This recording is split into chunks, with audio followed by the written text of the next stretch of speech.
আসসালামু আলাইকুম প্রিয় শিক্ষার্থী, তোমাদের সবাইকে স্বাগতম। আজকে আমি নবম দশম শ্রেণীর গণিতের অষ্টম অধ্যায় বৃত্ত সম্পর্কিত আরও যে সমস্যাগুলো রয়েছে সেই সমস্যাগুলো সমাধান করব। এর আগে আমি এই অধ্যায়ের আরও দুটি পার্ট 1 এবং পার্ট 2 করেছি। যারা পার্ট 1 এবং পার্ট 2 দেখো নাই তারা পার্ট 1 এবং পার্ট 2 দেখে নিতে পারো। পার্ট 1 এবং পার্ট 2 দেখে নিলে তোমার পার্ট 3টা বুঝতে সুবিধা হবে। আজকের আলোচনায় আমাদের যা থাকবে সেটা হলো কেন্দ্রস্থ কোণ, বৃত্তস্থ কোণ কি, এবং এই কেন্দ্রস্থ এবং বৃত্তস্থ কোণের উপর যে উপপাদ্যগুলো তোমাদের বইয়ে রয়েছে, যেমন উপপাদ্য 20, উপপাদ্য 21 এবং উপপাদ্য 22, এই তিনটি উপপাদ্য আমি প্রমাণ করব। পাশাপাশি এর আগে এই তিনটি উপপাদ্য প্রমাণের জন্য আমাদের যে বেসিকগুলো প্রয়োজন সেই বেসিকগুলো আমি আলোচনা করব। তো চলো কথা না বাড়িয়ে ভিডিওটা শুরু করা যাক।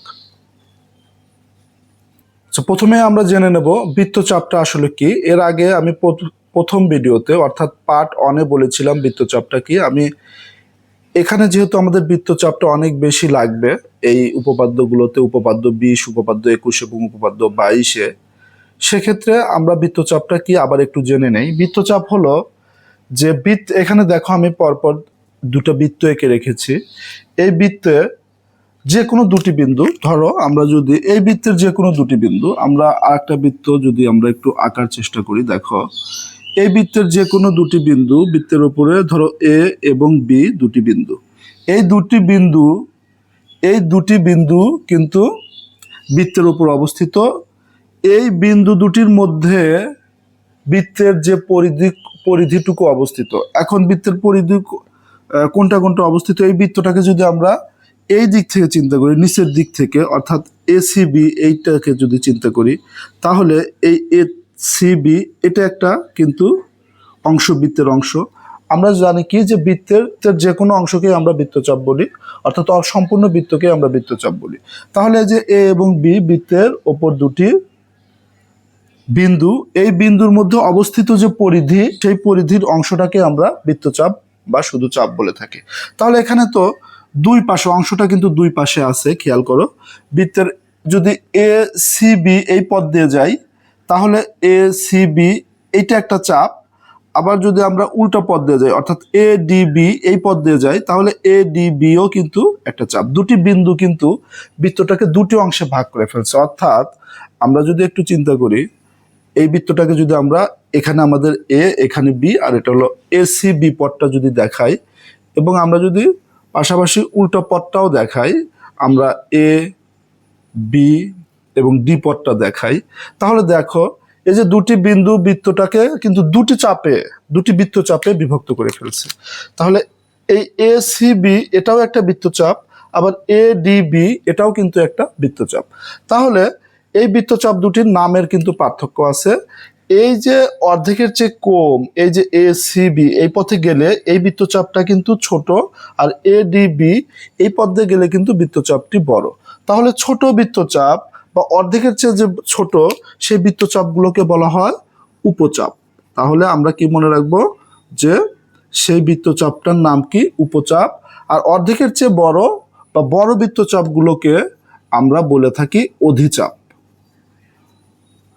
তাহলে এই দুটো তথ্য আমাদের মনে রাখা কিন্তু জরুরি, যে উপচাপ এবং অধিচাপ। যে জ্যা কাকে বলে? জ্যা হলো বৃত্তের ওপর যে কোনো দুটি বিন্দুর যে সংযোগ রেখা অংশ, তাকেই আমরা জ্যা বলি। সেই সংযোগ রেখা অংশটা কেন্দ্র ব্যতীত হয়। কেন্দ্র দিয়ে যে রেখা অংশটা বৃত্তের দুটি অংশকে যুক্ত করে সেটাকে বলি আমরা ব্যাস। এটা কিন্তু কেন্দ্র দিয়ে যায় নাই, কেন্দ্র হলো আমাদের ধরো ও। তাহলে এই যে এডি একটা জ্যা, আবার যদি অপর একটা জ্যা বিডি হয়, তাহলে এই যে এডি জ্যা এবং বিডি জ্যা এই যে একটা ডি বিন্দুতে মিলিত হয়েছে, এই ডি বিন্দুতে যে কোণটা উৎপন্ন হলো এই কোণটার নাম কিন্তু বৃত্তস্থ কোণ। তাহলে বৃত্তস্থ কোণ কাকে বলবো? বৃত্তস্থ কোণ হলো যে কোনো দুটি জ্যা বৃত্তের উপর যদি একটা নির্দিষ্ট বিন্দুতে মিলিত হয়, তাহলে ওই বিন্দুতে যে কোণের সৃষ্টি হয় সেই কোণকে আমরা বলি বৃত্তস্থ কোণ। তাহলে এই যে এখানে ডি কোণটা এ ডি বি এটা কিন্তু একটা বৃত্তস্থ কোণ। এখন খেয়াল করো, এই এ বি আমাদের কি ছিল? উপচাপ। তাহলে এসিবি এটা আমাদের উপচাপের ওপর যে বৃত্তস্থ কোণগুলো পাওয়া যায় সেই বৃত্তস্থ কোণগুলো অধিচাপে অন্তর্লিখিত থাকে। কারণ আমরা এই বড় অংশটাকে এডিবি, এই বড় অংশটাকে বলছিলাম কি অধিচাপ। তাহলে আমার এই যে এসিবি চাপের ওপর কিন্তু এই এডিবি কোণটা দাঁড়িয়ে আছে বা দণ্ডায়মান আছে।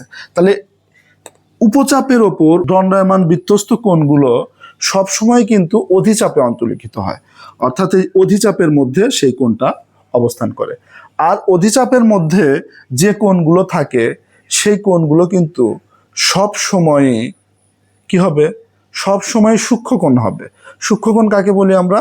যে কোণগুলো 0 ডিগ্রির চেয়ে বড় কিন্তু 90 ডিগ্রির চেয়ে ছোট, সেই কোণগুলোকে আমরা সবসময় সূক্ষ্মকোণ বলে থাকি। এখন দেখো, তাহলে আমরা বৃত্তস্থ কোণ কি সেটা জানলাম। এখন আমরা জানবো কেন্দ্রস্থ কোণ। এখন দেখো, এই যে কেন্দ্রস্থ কোণ, তাহলে এই যে এসিবি এই উপচাপের ক্ষেত্রে আমাদের কেন্দ্রস্থ কোণ কি হবে? ধরো এই প্রান্তবিন্দু, আমাদের এই চাপের দুটি প্রান্তবিন্দু, একটা প্রান্তবিন্দু এ এবং আরেকটা প্রান্তবিন্দু বি। তাহলে এ হতে একটি রেখা যদি ওতে যায়, আবার বি হতে আরেকটা রেখা যদি ওতে আসে, তাহলে এই কেন্দ্রে যে কোণটা উৎপন্ন হলো এই কোণটাকেই বলি আমরা কেন্দ্রস্থ কোণ।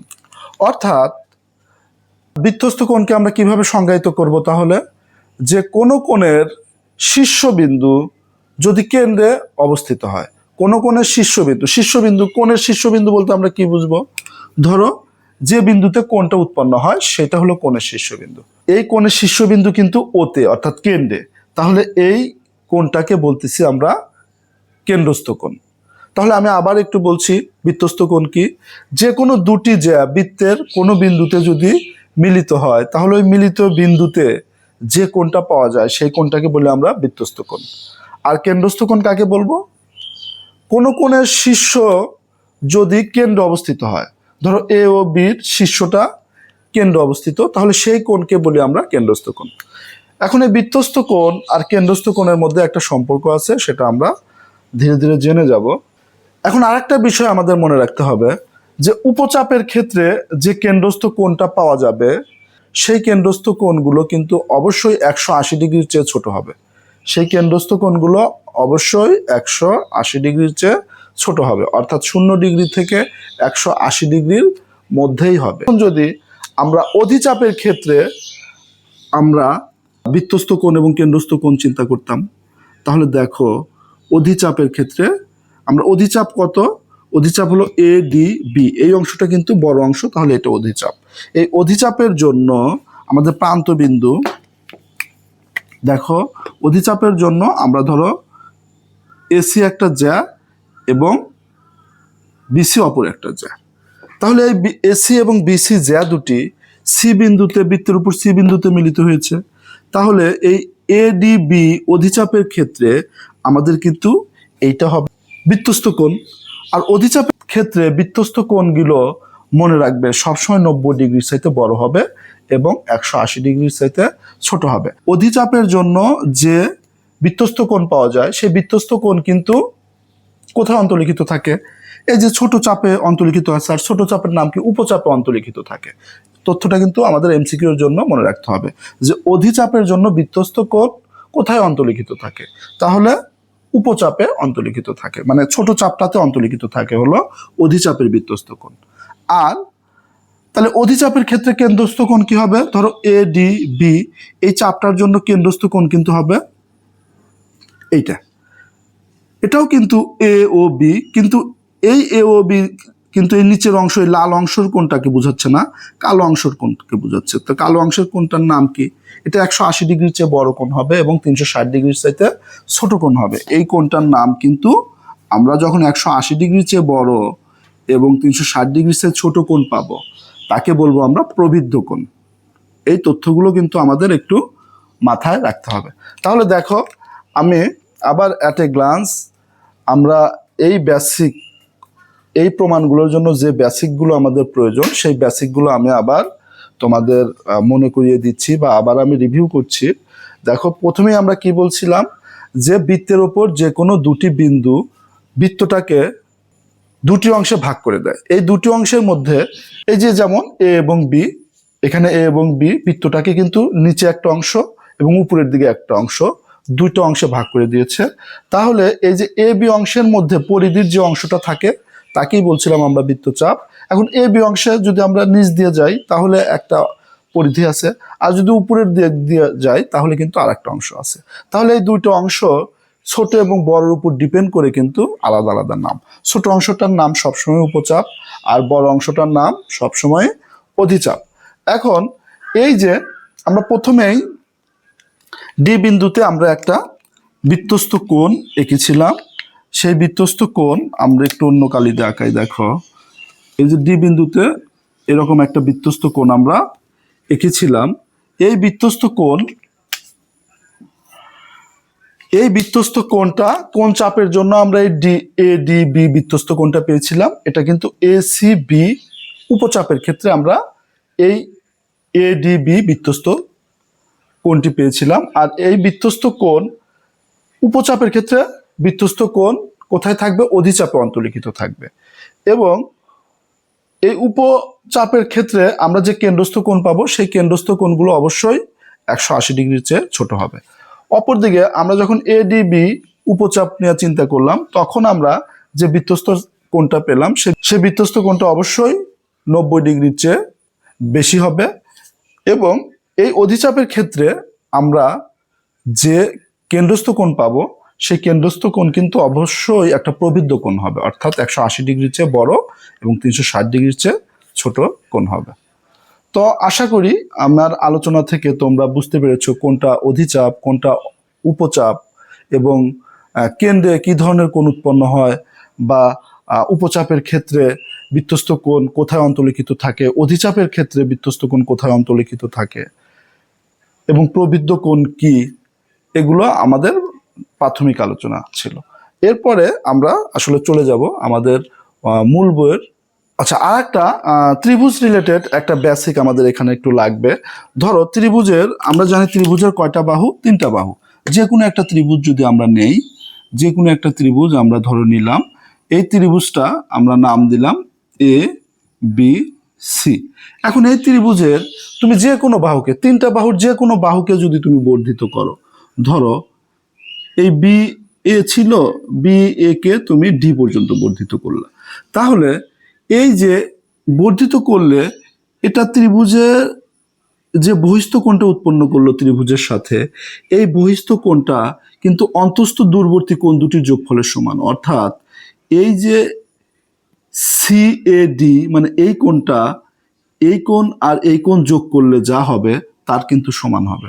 এখন শুধু ওই বাহুকে বর্ধিত করলে কি এই ঘটনাটা ঘটবে? না, 3টা বাহুকে বর্ধিত করলে কিন্তু এই ঘটনাটা ঘটবে। এখন যদি এই একে এসি কে আমরা এইদিকে বর্ধিত করি, তাহলে এই পাশে যে কোণটা পাবো এই কোণটাও কিন্তু আমাদের এই দুইটা কোণের যোগফলের সমান হবে। আবার কেউ যদি এই বাহুটাকে বর্ধিত করে তাহলে কি হবে? এখানে যে কোণ উৎপন্ন হবে তাহলে এই কোণের দূরবর্তী অন্তস্থ কোণ এইটা আর এইটা, তাহলে এই দুইটা কোণের যোগফলের সমান হবে। আবার কেউ যদি এই বাহুটাকে বর্ধিত করে তাহলে এখানে যে কোণ উৎপন্ন হবে তাহলে এই কোণের দূরবর্তী অন্তস্থ কোণগুলো এইটা আর এইটা, অর্থাৎ এই কোণটা তখন এই কোণ আর এই কোণের সমষ্টির সমান হবে। এখন আমরা উপপাদ্য 20 যেটা আছে অনায়াসেই আমরা সমাধান করতে পারবো। তো চলো আমরা 20 নাম্বার উপপাদ্যটা সমাধান করি। তাহলে দেখো তোমাদের মূল বইয়ে 20 নাম্বার যে উপপাদ্যটি রয়েছে সেটি হলো বৃত্তের একই চাপের ওপর দণ্ডায়মান কেন্দ্রস্থ কোণ বৃত্তস্থ কোণের দ্বিগুণ। অর্থাৎ আমরা তো জেনে গেছি কেন্দ্রস্থ কোণ কি আর বৃত্তস্থ কোণ কি। আবার বলছি, বৃত্তস্থ কোণ হলো যে কোনো দুটি জ্যা বৃত্তের একটি নির্দিষ্ট বিন্দুতে মিলিত হলে সেই মিলিত বিন্দুতে যে কোণটা উৎপন্ন হয় সেই কোণটাকে বলি আমরা বৃত্তস্থ কোণ। আর কেন্দ্রস্থ কোণটা ছিল হলো যে কোনো কোণের শীর্ষ যদি কেন্দ্র অবস্থিত হয় তাহলে সেই কোণটাকে বলি আমরা কেন্দ্রস্থ কোণ। তাহলে এখন দেখো আমরা এখানে একটা চাপ, উপচাপ এ বি, এসি বি আমরা চিন্তা যদি করি তাহলে এখান থেকে একটা জ্যা নিলাম এডি, এবং ডি বিন্দু থেকে অপর একটা যা বি বিন্দুতে আসলো। তাহলে এই যে এখানে যে কোণটা ডি বিন্দুতে যে কোণ উৎপন্ন হলো সেটা হলো আমাদের বৃত্তস্থ কোণ। আর এই একই চাপের উপর দণ্ডায়মান যদি আমরা কেন্দ্রস্থ কোণ চিন্তা করি তাহলে এ ও বি। তাহলে আমাদের প্রমাণ করতে হবে কি যে এই কোণটা যতখানি এই কোণটা তার দ্বিগুণ হবে। তাহলে চলো এটা আমরা প্রমাণ কিভাবে করব দেখো। তাহলে আমরা লিখব চিত্রে angle A DB, angle A D B বৃত্তস্থ কোণ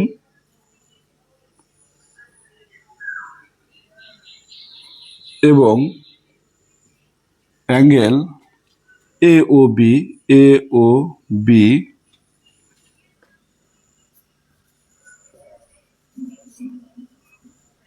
কেন্দ্রস্থ কোণ। তাহলে প্রমাণ করতে হবে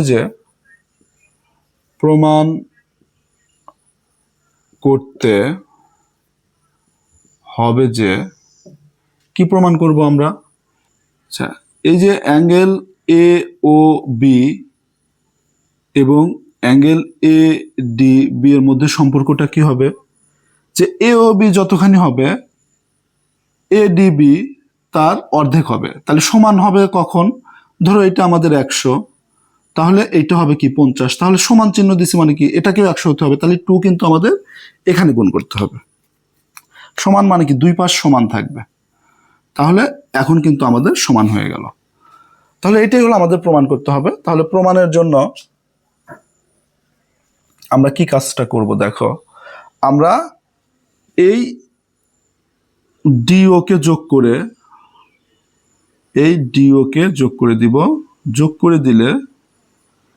যোগ করে আমরা এম পর্যন্ত ধরো বর্ধিত করে দিলাম। তাহলে এম পর্যন্ত বর্ধিত করে দিলে এই যে এ ও ডি মানে এই ত্রিভুজটার ক্ষেত্রে আমরা কি এটা একটা বহিস্থ কোণ পেলাম। আমরা বেসিক আলোচনায় বলছিলাম এটা শুরু করার আগে যে এই বহিস্থ কোণটা তাহলে কি হবে? এই দুইটা কোণের যোগফলের সমান হবে, তাই হবে না? কারণ এটা বহিস্থ কোণ, তাহলে এই ত্রিভুজের দূরবর্তী দুটি কোণ এটা, তাহলে এই দুটি কোণের যোগফলের সমান হবে এই বহিস্থ কোণ। তাহলে আমরা এখানে কি করব? চিত্রে বৃত্তস্থ কোণ আমাদের কোনটা? বৃত্তস্থ কোণ হলো অ্যাঙ্গেল এ ডি বি এবং কেন্দ্রস্থ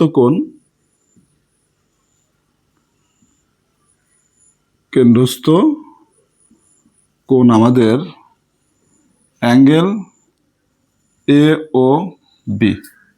এখন আমরা ডিও যোগ করব। ডিও যোগ করে ডি কমা ও যোগ করে এম পর্যন্ত বর্ধিত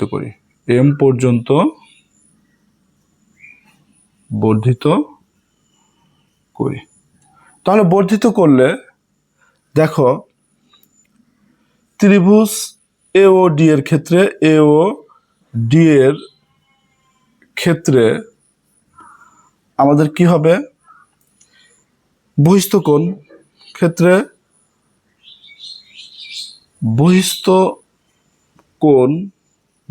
কোণ এ ও এম হবে অন্তস্থ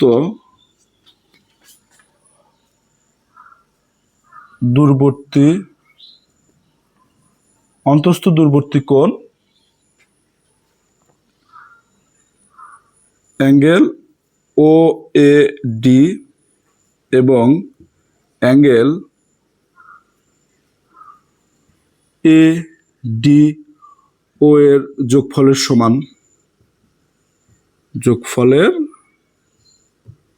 সমান।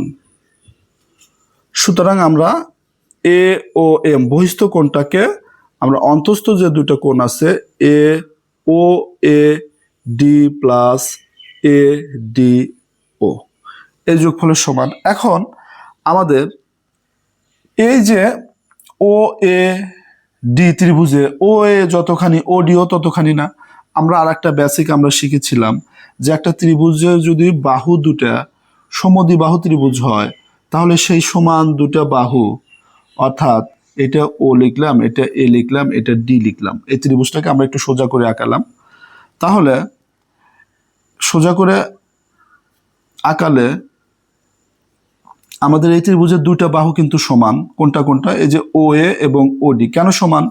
আমরা জানি ও এ এই বৃত্তের একটা ব্যাসার্ধ, কারণ কেন্দ্র থেকে পরিধি পর্যন্ত দূরত্বকে আমরা ব্যাসার্ধ বলি। তাহলে ও এ একটা ব্যাসার্ধ, ও ডিও কিন্তু ব্যাসার্ধ, কারণ কেন্দ্র থেকে পরিধি পর্যন্ত দূরত্ব। একই বৃত্তে ব্যাসার্ধ কিন্তু আলাদা আলাদা হতে পারে না, কেন্দ্র থেকে পরিধি পর্যন্ত দূরত্ব সবসময় সমান থাকবে। এই কারণে এটা বৃত্ত হয়েছে, না হলে কিন্তু এটা বৃত্ত হতো না। তাহলে সেই বেসিক থেকে আমরা ওডি যতখানি ও ততখানি, তাহলে এই ত্রিভুজে আমার দুইটা বাহু সমান। তাহলে দুইটা বাহু সমান যেহেতু, তাহলে এই সমান দুইটা বাহু তৃতীয় বাহুর সাথে সমান কোণ উৎপন্ন করে, আমরা শিখছিলাম। তাহলে এই কোণ আর এই কোণ, বলছিলাম এটা যদি এক্স হয় এটাও এক্স হবে, এটা যদি ওয়াই হয় এটাও ওয়াই হবে। এক্স ওয়াই দ্বারা বুঝাইছিলাম মানে কি, যে এটা যে কোনো মানের হতে পারে। এটা 30 ডিগ্রি হলে এটাও 30 ডিগ্রি, এটা 40 ডিগ্রি হলে এটাও 40 ডিগ্রি, এটা 50 ডিগ্রি হলে এটাও 50 ডিগ্রি, অর্থাৎ এটা যে মানের হবে এটাও সেই মানের হবে। তাহলে সেই বেসিকটুকু অনুযায়ী আমরা কি বলতে পারবো, যে এই যে ও এ ডি, অর্থাৎ এই যে ও এ ডি, এই কোণটা আর এই কোণটা সমান। তাহলে আমরা এখানে দুইটা না লিখে আমরা এটাকে A D O plus A D O লিখতে পারি।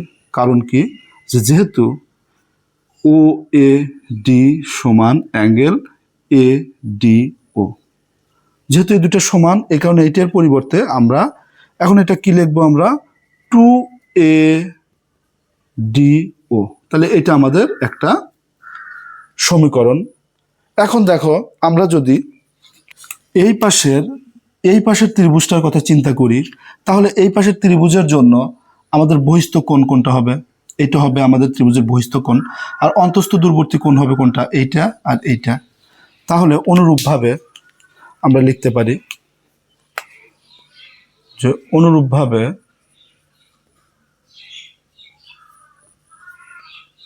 ত্রিভুজ বিওডি এর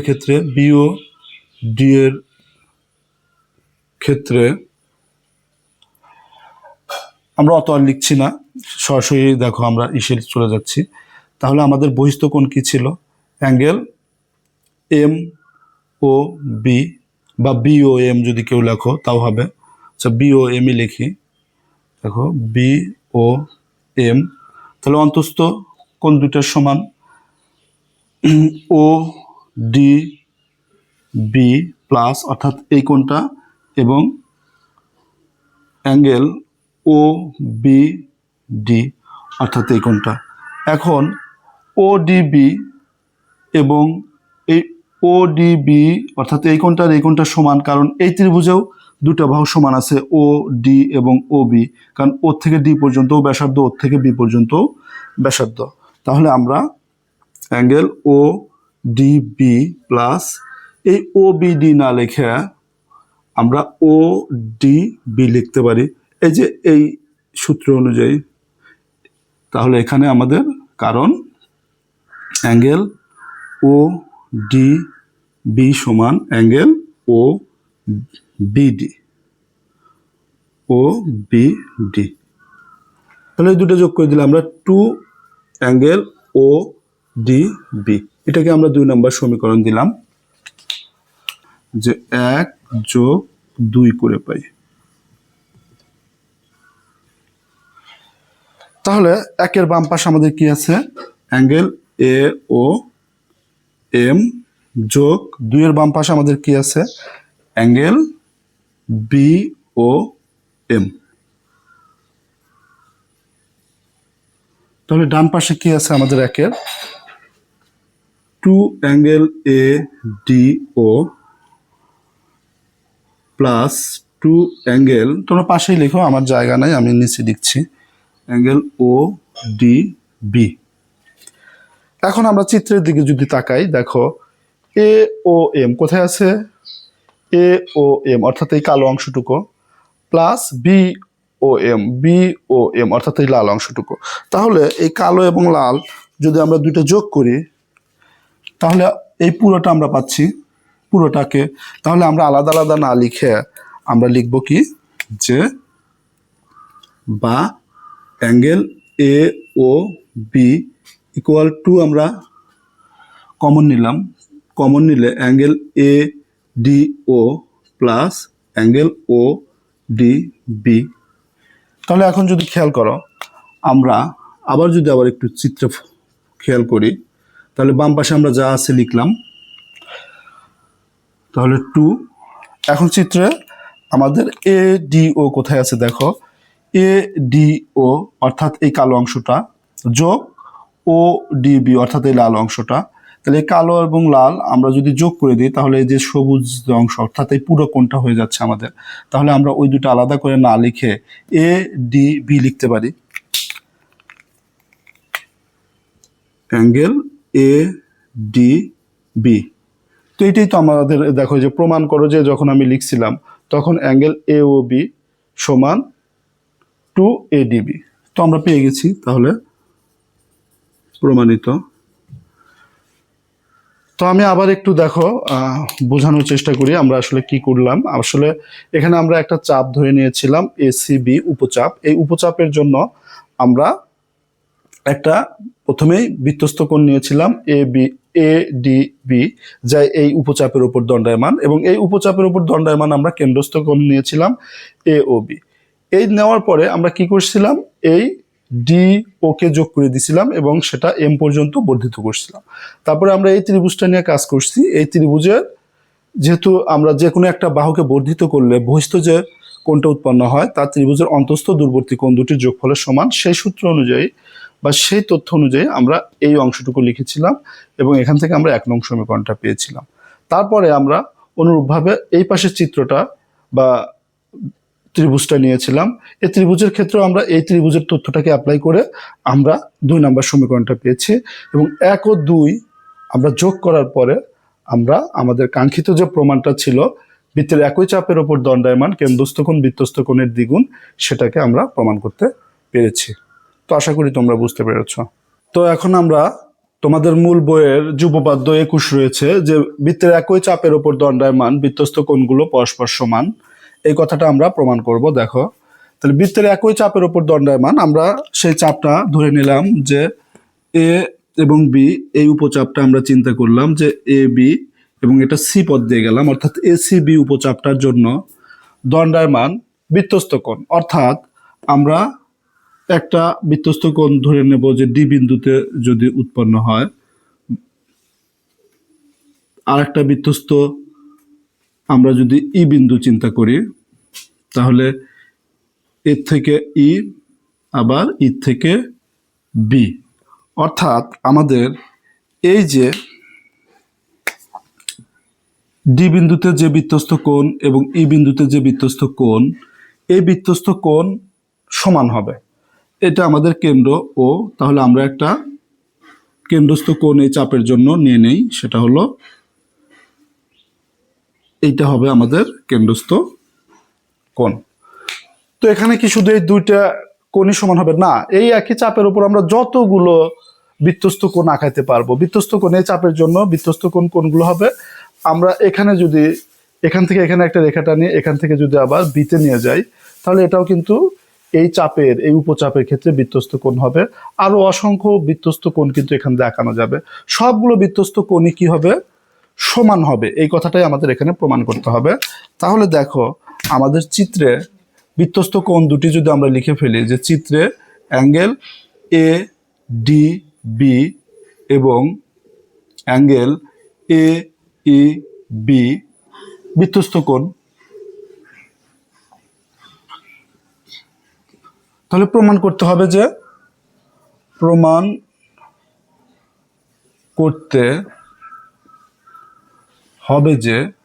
আমাদের কি প্রমাণ করতে হবে?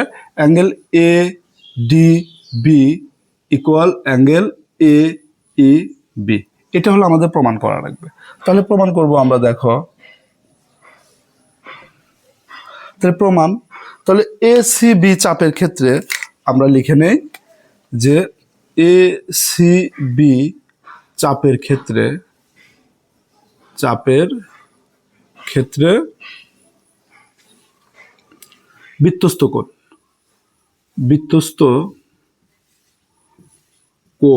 বৃত্তস্থ কোণ অ্যাঙ্গেল এ ডি বি এবং কেন্দ্রস্থ কোণ কোনটা? কেন্দ্রস্থ কোণ অ্যাঙ্গেল এ ও বি। তাহলে আমরা জানি একই চাপের উপর দণ্ডায়মান এই বৃত্তস্থ কোণগুলো কেন্দ্রস্থ কোণের অর্ধেক অথবা কেন্দ্রস্থ কোণগুলো বৃত্তস্থ কোণের দ্বিগুণ। তাহলে আমরা জানি, যেটা আমরা উপপাদ্য 20-এ দেখিয়েছিলাম, আমরা জানি একই চাপের উপর দণ্ডায়মান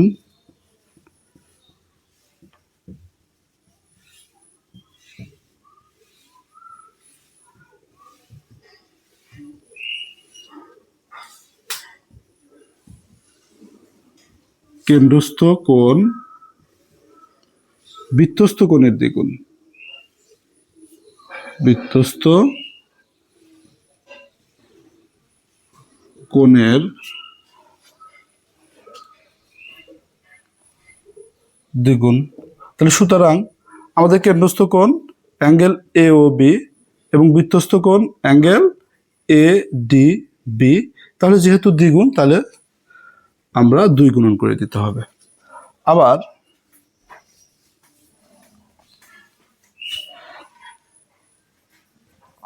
এসি চাপের ক্ষেত্রে বৃত্তস্থ কোণ অ্যাঙ্গেল এ ই বি এবং কেন্দ্রস্থ কোণ তো সেটাই রয়ে গেছে, কেন্দ্রস্থ কোণ অ্যাঙ্গেল এ ও বি। তাহলে অনুরূপভাবে এই যে তথ্যটার অনুযায়ী আমি আর লিখছি না, তাহলে অনুরূপভাবে আমরা লিখতে পারবো কি,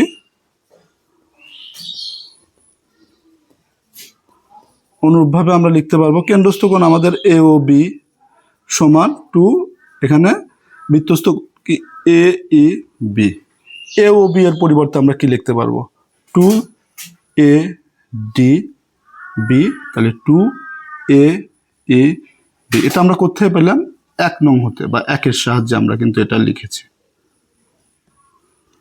তাহলে এখন উভয় পক্ষ থেকে 2 2 উঠে যাবে। তাহলে angle A D B equal angle A E B.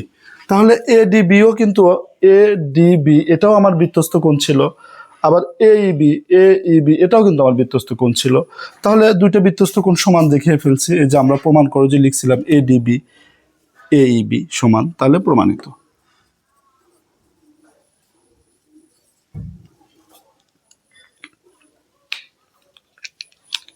তাহলে আবার আমরা একটু রিভিউ করি যে আসলে এখানে কি বলছিল। উপপাদ্যটাতে বলা ছিল যে একই চাপের ওপর যতগুলো বৃত্তস্থ কোণ থাকবে সেই কোণগুলো সমান হবে। তাহলে এখানে আমরা দুইটা বৃত্তস্থ কোণ বিবেচনা করেছি একই চাপের ওপরে। এসিবি উপচাপের ক্ষেত্রে আমরা দুইটা বৃত্তস্থ কোণ এডিবি এবং এইবি একই চাপের উপর দণ্ডায়মান আছে। এটা কিভাবে বুঝলাম? যে এই যে প্রান্তবিন্দু এ এবং বি, দেখো ডি কোণটার জন্য একটা প্রান্তবিন্দু এ, আবার অপর প্রান্তবিন্দু বি, আবার ই কোণটার জন্য একটা প্রান্তবিন্দু এ এবং অপর প্রান্তবিন্দু বি। তাহলে প্রান্তবিন্দু যদি দুটার একই হয় বা যতগুলো কোণের একই হবে, তার মানে বুঝতে হবে ততগুলো কোণ ওই চাপের উপরে দণ্ডায়মান বা দাঁড়িয়ে আছে। তো যাই হোক, আমরা এই দুটো কোণ নিয়ে তাহলে এই দুটো কোণ সমান হবে এটা আমাদের প্রমাণ করতে হবে। এই প্রমাণের জন্য আমরা এসিবি চাপের জন্য এই বৃত্তস্থ কোণকে নিছি, কেন্দ্রস্থ কোণ এটা নিছি। নেওয়ার পরে আমরা উপপাদ্য 20-এ যেটা প্রমাণ করেছিলাম যে প্রমাণ করো যে কেন্দ্রস্থ কোণগুলো বৃত্তস্থ কোণের দ্বিগুণ, সেই তথ্যটাকে কাজে লাগিয়ে আমরা এই যে বৃত্তস্থ কোণ আর এই যে কেন্দ্রস্থ কোণ, এই কেন্দ্রস্থ কোণ আর বৃত্তস্থ কোণ যে দ্বিগুণ, এই সম্পর্কটা আমরা এখানে লিখেছি। তো দ্বিগুণ মানে কি? যে এটা যদি 100 হয়, আমি বোঝানোর জন্য বলতেছি, এটা যদি 100 হয়ে থাকে তাহলে এটা হবে 50, এটা হবে 50। তাহলে যখন আমরা সমান চিহ্ন দিছি, দেখো এ ও বি তো 100 আর এটা 50, তাহলে সমান দিছি, তাহলে সমান কি কখন হবে? যদি এই 50-এর সাথে 2 গুণন করি, তাহলেই তো দুই পাশে 100 100 হবে। এই জন্য 2 কিন্তু এই ছোটটার সাথে গুণন করার প্রয়োজন হয়েছে। এরপরে আমরা একই চাপের ক্ষেত্রে আবার বৃত্তস্থ কোণ অন্যটা নিয়েছি, এ ই বি নিয়েছি। এ বি এবং কেন্দ্রস্থ কোণ আমরা এ ও বি আমাদের আছে, অনুরূপভাবে এই এ ও বি সমান অ্যাঙ্গেল এ ই বি। তাহলে এই দুটা, এইটা এ ও বি, আমরা একে এ ও বির মান 2, অ্যাঙ্গেল এ ডিবি ছিল, এ ও বি না লিখে এটা লিখছি, এবং উভয় পাশ থেকে 2 বাদ হয়ে গেছে, তাহলে angle A DB angle A E B এর সমান পেয়েছি। অর্থাৎ আমাদের যে প্রমাণটা করতে বলেছিল সে প্রমাণটা আমরা পেয়ে গেছি। তাহলে দেখো, তো উপপাদ্য 22-এ বলছে কি অর্ধবৃত্তস্থ কোণ এক সমকোণ, অর্থাৎ আমরা অর্ধবৃত্তস্থ কোণটা অর্ধেক হবে কোন রেখা দ্বারা? ব্যাস দ্বারা, অর্থাৎ এ বি রেখা দ্বারা, কিন্তু বৃত্তটা 2 ভাগে ভাগ হবে। তাহলে এই অর্ধেক চাপ নিয়ে, অর্ধেক চাপের ক্ষেত্রে আমরা যে বৃত্তস্থ কোণটা পাবো এটা এক সমকোণ, এটা প্রমাণ করতে হবে। তাই এখানে বৃত্তস্থ কোণ কোনটা? দেখো এখানে আমরা বৃত্তস্থ কোণ হিসেবে নিয়েছি কোনটা? বৃত্তস্থ কোণ অ্যাঙ্গেল এ সি বি। তাহলে সুতরাং প্রমাণ করতে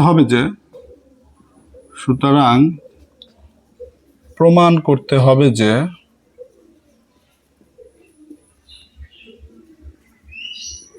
কি প্রমাণ করা লাগবে? আমাদের এখানে অ্যাঙ্গেল এ সি বি এক সমকোণ বা 90 ডিগ্রি, এক সমকোণই কিন্তু 90 ডিগ্রি, এটা আমাদের প্রমাণ করতে হবে। তাহলে প্রমাণে যাই আমরা। প্রমাণে যে আমরা কি করব? এ আর বি চাপটি বৃত্তটিকে সমান 2 ভাগে ভাগ করেছে, বৃত্তটিকে সমান 2 ভাগে ভাগ করেছে। সুতরাং এ আর বি চাপের ক্ষেত্রে কেন্দ্রস্থ কোণ অ্যাঙ্গেল এ ও বি এবং বৃত্তস্থ কোণ আমাদের অ্যাঙ্গেল এ সি বি। তাহলে আমরা জানি কেন্দ্রস্থ কোণ বৃত্তস্থ কোণের দ্বিগুণ। তাহলে আমরা জানি কেন্দ্রস্থ কোণ বৃত্তস্থ কোণের দ্বিগুণ। তাহলে সুতরাং আমাদের কেন্দ্রস্থ কোণ কি? Angle A O B. বৃত্তস্থ কোণ আমাদের কি ছিল? A C B. তাহলে 2 আমাদের এটা দিতে হবে, কারণ আরেকটা জিনিস আমাদের, যেহেতু চিত্রে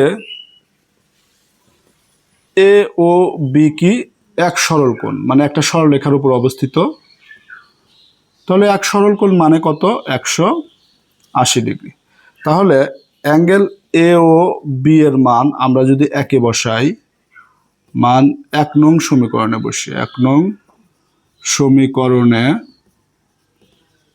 বসিয়ে, তাহলে বসালে আমাদের কি হবে? একের বাম পাশ এখন আমরা এ ও বির পরিবর্তে 180 লিখতে পারবো, আর ডান পাশে যা আছে 2 ইন্টু এ সি বি। এখন 2টা এই পাশে এসে ভাগ হয়ে যাবে, তাহলে ওই পাশে শুধু এ সি বি থাকবে। তাহলে সুতরাং এ সি বিটাকে আমরা বামে লিখলাম অ্যাঙ্গেল এ সি বি, আর ডানে হয়ে গেল 90 ডিগ্রি, বা 90 ডিগ্রিকেই বলতে পারি আমরা এক সমকোণ। তো এটাই আমাদের প্রমাণ করতে বলছিল, তাহলে প্রমাণিত। তো অর্ধবৃত্তস্থ কোণ এক সমকোণ, এটা কিন্তু আমরা প্রমাণ করে দেখালাম। তারপর আমি শুরু থেকে আবার বলছি, দেখো অর্ধবৃত্তস্থ মানে কি? যে রেখাটা বৃত্তটাকে অর্ধেক করে দেবে, অর্থাৎ অর্ধেক চাপের জন্য আমরা যে বৃত্তস্থ কোণটা পাবো সেই কোণটার পরিমাণ হবে এক সমকোণ বা 90 ডিগ্রি। এটা আমরা এখানে প্রমাণ করেছি, কারণ আমরা জানি যে বৃত্তের ব্যাস বৃত্তটাকে সমান 2 ভাগে ভাগ করে দেয়। আর ব্যাস কাকে বলি আমরা? কেন্দ্র দিয়ে যাবে এবং বৃত্তের 2 প্রান্তকে যুক্ত করবে যে রেখাংশ, সেটা হলো ব্যাস। অর্থাৎ এ বি হলো আমাদের ব্যাস, যেটা কেন্দ্র ও দিয়ে গিয়েছে। এখন এই প্রমাণের জন্য আমরা এ আর বি বা এ সি বি চাপ নিলে এইদিকে আমাদের কেন্দ্রস্থ কোণ, বৃত্তস্থ কোণটাকে পেতাম, আর কেন্দ্রস্থ কোণ পেতাম উল্টা দিকে। এটা যদি 180 ডিগ্রি হয়, ওপাশেও কিন্তু 180 ডিগ্রি, কারণ একটা পুরা সার্কেল ঘুরে আসলে বা পুরো বৃত্ত ঘুরলে কিন্তু 360 ডিগ্রি কোণ উৎপন্ন হয়। যেদিকেই নেই না কেন আমরা কিন্তু এই প্রমাণটা আমাদের হয়ে যাবে। তাহলে দুই ভাগ এ আর বি চাপের ক্ষেত্রে আমাদের কেন্দ্রস্থ কোণ ছিল এ ও বি, এটা কিন্তু একটা সরলরেখা। তাহলে আমরা জানি সরলরেখার উপর উৎপন্ন কোণ হলো 180 ডিগ্রি, যেটা আমরা পরে এখানে লিখেছি। আর এইটার জন্য, এই চাপটার জন্য আমাদের চাপের প্রান্তবিন্দু এ এবং বি, এই প্রান্তবিন্দু থেকে একটা রেখা সিতে গেছে, সি থেকে চাপের অন্য প্রান্তে অপর রেখা গিয়েছে। তাহলে এই রেখা দুটি অর্থাৎ জ্যা দুটি সি বিন্দুতে যে কোণ উৎপন্ন করছে এটাই কিন্তু আমাদের বৃত্তস্থ কোণ। তাহলে বৃত্তস্থ কোণ আমাদের এসিবি। তা আমরা জানি, আমরা যখন 20 নম্বর উপপাদ্য করেছিলাম সেখানে লেখা ছিল যে প্রমাণ করো যে কেন্দ্রস্থ কোণগুলো বৃত্তস্থ কোণের দ্বিগুণ। সেই তথ্য অনুযায়ী আমরা প্রমাণও করেছি, এই ভিডিওতেই আছে, তোমরা শুরুতে আছে, ভালোভাবে দেখলে বুঝতে পারবে। তাহলে এখানে কেন্দ্রস্থ কোণ বৃত্তস্থ কোণের দ্বিগুণ, সেই তথ্যকে আমরা এখানে অ্যাপ্লাই করেছি। এটা ছিল আমাদের কেন্দ্রস্থ কোণ, এটা বৃত্তস্থ কোণ। এখন 2 এইটা দ্বিগুণ, তাহলে 2 এখানে কেন দিলাম? কারণ সমান দিছি, দুই পাশ সমান হতে হবে।